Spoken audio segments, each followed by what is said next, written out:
Assalamualaikum warahmatullahi wabarakatuh.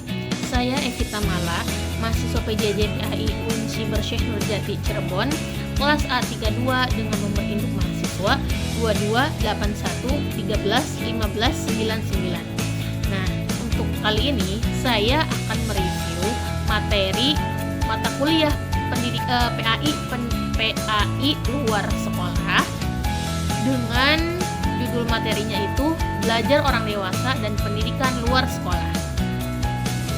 Ada pertanyaan nih, kenapa sih belajar orang dewasa harus ada dalam kajian pendidikan luar sekolah? Mari kita simak ya. Nah, ini tujuannya itu untuk pendidikan berkelanjutan atau continuing education. Jadi bahwa pendidikan adalah sebuah proses berkelanjutan dimulai dari bayi, berlanjut sampai dewasa dan sampai mati. Memerlukan berbagai metode dan sumber belajar. Jadi mau itu bayi atau anak-anak, balita, remaja sampai orang dewasa itu harus ada metode dan sumber belajar yang berbeda.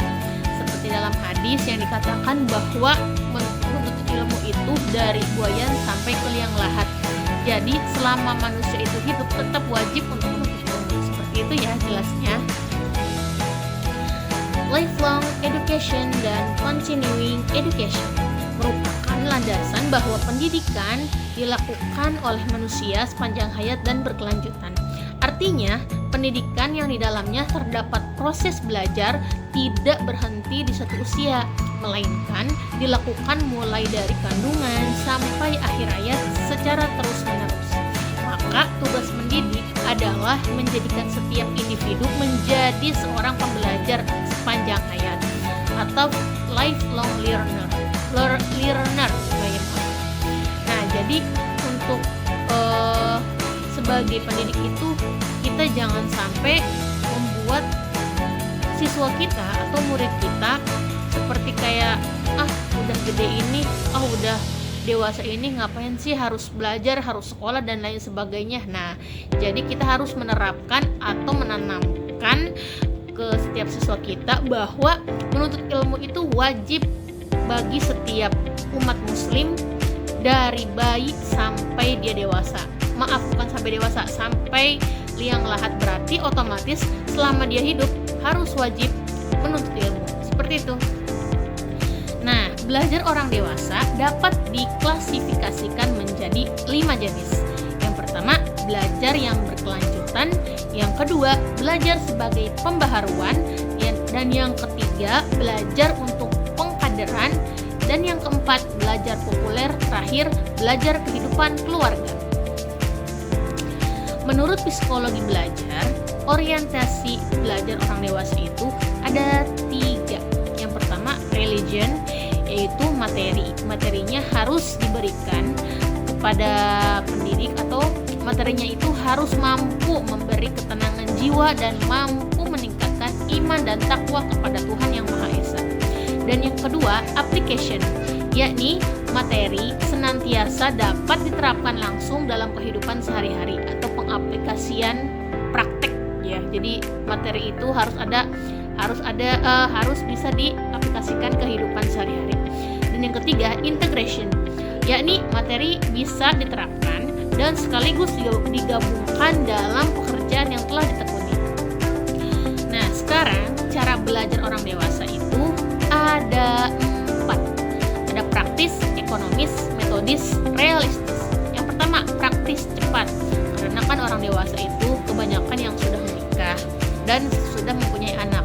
Jika tidak praktis atau menye-menye atau leha-leha dan banyak dramanya, itu tidak akan bisa diterapkan oleh orang dewasa, karena orang dewasa itu banyak kesibukan sedemikian rupa. Jadi belajarnya itu harus dengan praktis atau cepat. Dan yang kedua, ekonomis. Ekonomis di sini yakni tidak banyak biaya. Tentunya kalau orang dewasa itu pasti membutuhkan biaya yang tidak sedikit, apalagi yang sudah menikah dan mempunyai anak, bahkan ada yang mempunyai cucu. Tentunya banyak kebutuhan yang lebih penting daripada misalkan yang lain ya. Jadi eh, sebisanya kalau pendidikan untuk orang dewasa itu tidak banyak biaya karena pengeluarannya sudah banyak. Tuh. Dan yang ketiga, ada metodis, menggunakan metode. Karena orang dewasa itu mungkin bukan cara berpikirnya ya, karena sudah banyak pikiran yang bercabang-cabang di otak, mungkin dari permasalahan keluarga, pekerjaan,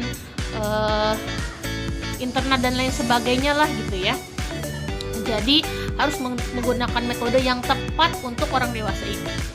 Dan yang keempat, realistis, itu dengan sesuai kenyataan.